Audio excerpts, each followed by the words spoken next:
Millete doğursun, ömrünü unutmadın, Karadağ. Berekele. İyi de oluyor.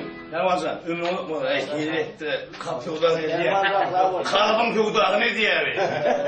Kalp yoldağı bir bırak da olurdu. Her kim öldü yoldağı ne dönüyordu? Bir murdat diye, bir murdat diye, bir murdat diye, bir murdat diye. Bir türlü sıradan kalp yoldağı ne diye. Kalp yoldağı ne diye biz ismeyesin.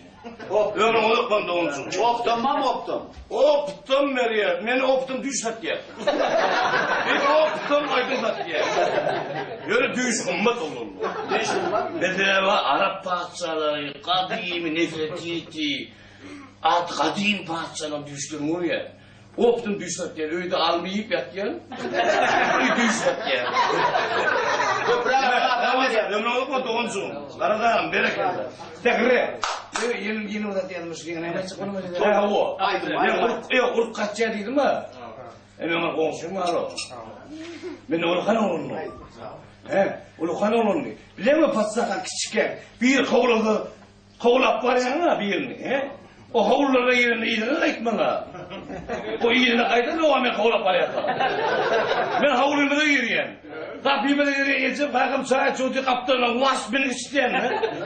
O ne zaman? Ecem ha ihtiyacı hemen benim ihtiyacı. O var ben iyi üç koydum, kravatın aşağına tutup çıkıp vurup odamı diyere. Yok ben canım da onun, bir yıl kavulap balağın, varatalarına girdim, iyiliğine kaydı. Öyle kalktı bana öyle o. Çıkak hemen durmuşsun sonra ha. İyi kavuladı mı? Kavulap var ya varatalarını girdi, ye, demeden beni dursanı kayıp bana.